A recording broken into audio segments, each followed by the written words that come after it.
जय माताजी मित्रों, मारी चेनल ममतानी रसोई में तमारुं स्वागत है। मित्रों, आज आपणे बनावशुं लीली मेथीनी भाजीनुं शाक, जे होटेलना पंजाबी शाकने पण भूलावी दे तेवुं एकदम टेस्टी बने छे अने आपणे तेने घरमां रहेला मसालामांथी तैयार करीशुं तो पण एटलुं स्वादिष्ट तैयार थशे के बाळको पण आ शाकने मागीने खाशे। एटलुं आपणुं आ शाक बनीने टेस्टी तैयार थाय छे। तो तेना माटे अत्यारे शाक बनाववा माटे मैं मेथीनी भाजी लीधी छे, एक जूड़ी जेटली, जे वजनमा लगभग 400 ग्राम जेटली छे, जेने आपणे पहेलाथी धोई अने पछी ज कट करवानी छे। आपणे धोया पछी तेने आ रीते समारी लईशुं। तमे मेथीनी भाजी ज्यारे पण लावो त्यारे तेने पहेला धोई अने पछी ज कट करवानी। जो आपणे कट कर्या पछी धोईशुं तो तेमां रहेला पोषक तत्वो नाश पामशे। तो आ रीते आपणे बधी ज मेथीना पानने अलग करी लईशुं। मित्रों, वीडियो ने स्कीप कर्या वगर पूरो जोजो अने रेसिपी पसंद आवे तो लाइक जरूरथी करजो अने मारी चेनल ने सब्सक्राइब करवानुं बिल्कुल भूलता नहीं। तो आपणे आ रीते बधी ज मेथीने ना पानने अलग करी अने तेने झीणा कट करी लईशुं। मेथीनी भाजीने मैं आ रीते झीणी झीणी कट करी लीधी छे। तो हवे आपणे शाकनो वघार करीशुं। गैस पर आपणे एक कढ़ाईनी अंदर अत्यारे 2 चमची जेटલું तेल लईशुं। तेल आपणुं गरम थाय पछी तेनी अंदर अत्यारे मैं सूका लसणनी 4 થી 5 कळीने आ रीते झीणी झीणी कट करीने लीधी छे, ते आपणे तेलनी अंदर लई लईशुं अने ते थोड़ी गोल्डन रंगनी थाय त्यां सुधी तेने सातरीशुं।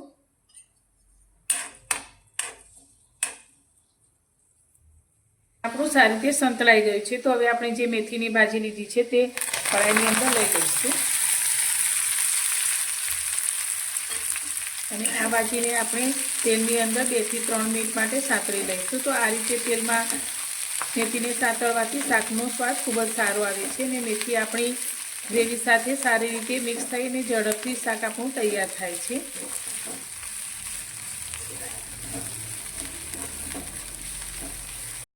3 મિનિટ જેટલો સમય થયો અને આપણી આ મેથી સારી રીતે સોફ્ટ થઈ ગઈ છે। તો હવે આપણે આ મેથીને એક પ્લેટની અંદર કાઢી લઈશું। ફરી આપણે તે જ કઢાઈને ગેસ પર લઈ લઈશું અને ગેસ ચાલુ કરી અને તેની અંદર તેલ એડ કરીશું। તો અત્યારે આપણે 3 ચમચી જેટલું તેલ લઈશું। તો તેલ તમે તમારા ટેસ્ટ પ્રમાણે વધારે કે ઓછું પણ લઈ શકો છો।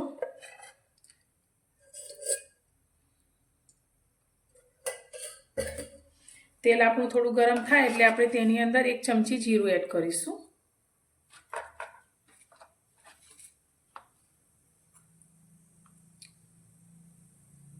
સાથે આપણે ચપટી હિંગ લઈ લઈશું અને જીરાને પણ આપણે સારી રીતે સાતળી લઈશું। જીરું આપણું થોડું સંતળાઈ ગયું છે તો અત્યારે મેં એક મોટી સાઈઝની ડુંગળીને આ રીતે ઝીણી કટ કરીને લીધી છે, તે આપણે તેલની અંદર લઈ લઈશું।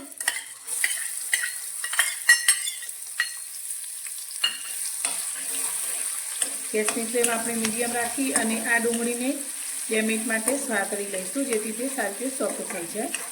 ડુંગળી આપણી થોડી સોફ્ટ થઈ ગઈ છે તો અત્યારે મેં 2 લીલા મરચાં અને આદુને આ રીતે ઝીણા ક્રશ કરીને લીધા છે, તે અંદર એડ કરીશું।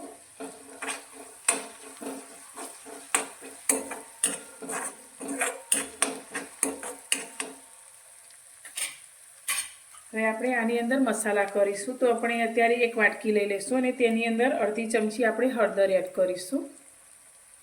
સાથે 1 ચમચી આપણે લાલ મરચું પાવડર લઈશું। 1 ચમચી આપણે ધાણા જીરું લઈશું। સાથે અડધી ચમચી આપણે ગરમ મસાલો એડ કરીશું અને આ બધી જ વસ્તુને આપણે મિક્સ કરી અને તેની અંદર પાણી 4 ચમચી જેટલું રેડીશું અને આપણે આની એક પેસ્ટ જેવું તૈયાર કરી લઈશું। તો આ રીતે આપણે પાણી સાથે મસાલાને તેલમાં એડ કરીશું તો મસાલા આપણા બળશે પણ નહીં અને શાકનો ટેસ્ટ પણ ખૂબ જ સારો આવશે।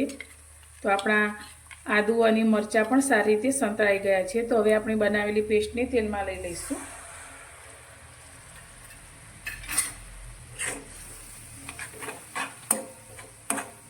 મસાલાને પણ આપણે તેલમાં સારી રીતે સાતળીશું।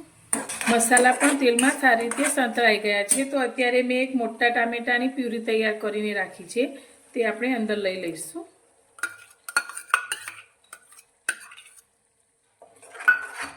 અને આપણી પ્યુરી સારી રીતે સંતળાઈ જાય તેના માટે અત્યારે આપણે 1 ચમચી મીઠું એડ કરી દઈશું।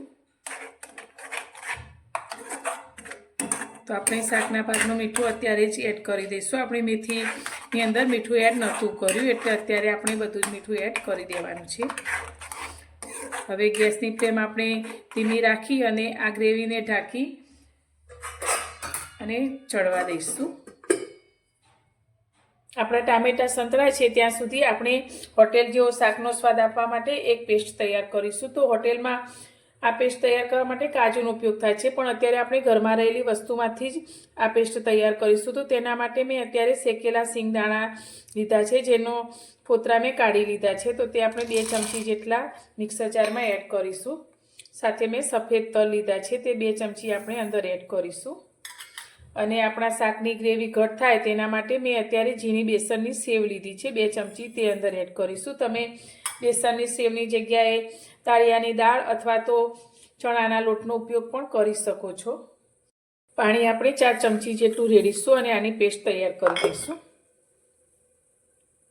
બધી જ વસ્તુને ગ્રાઇન્ડ કરી અને આપણે આ રીતે એકદમ સ્મૂથ એવી પેસ્ટ બનાવીને તૈયાર કરી છે. હવે આપણે ગ્રેવીને જોઈ લઈએ. તો ગ્રેવી આપણી સારી રીતે ચડી ગઈ છે અને તેલ પણ સારી રીતે છૂટું થઈ ગયું છે.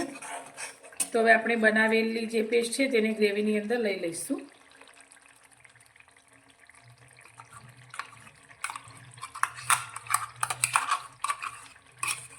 બનાવેલી પેસ્ટને આપણે ગ્રેવી સાથે સારી રીતે મિક્સ કરી લઈશું.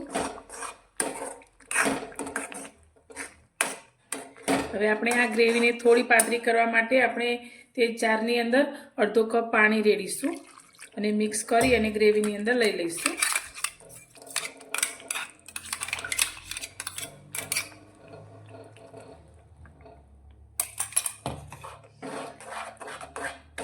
બધી જ વસ્તુને આપણે સારી રીતે મિક્સ કરીશું. તો તમે મેથીનું શાક આ રીતે ક્યારેય ના બનાવ્યું તો એકવાર જરૂરથી ટ્રાય કરજો. બધાને ખૂબ જ પસંદ આવશે. તેટલું ટેસ્ટી આપણું આ શાક બનીને તૈયાર થાય છે. હવે આપણે જે મેથીને તૈયાર કરીને રાખી છે તે આપણે ગ્રેવીની અંદર લઈ લઈશું.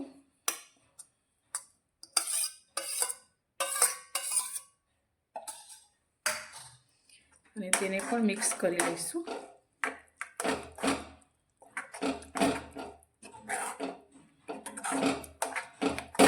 તો મેથી આપણે પહેલાંથી જ થોડી ચડવીને લીધી છે, તો તેની શાકને ચડતા વધુ સમય નથી લાગતો. તો હવે આપણે 3-4 મિનિટ માટે ધીમા ગેસની ફ્લેમ પર આ શાકને ચડવા દઈશું.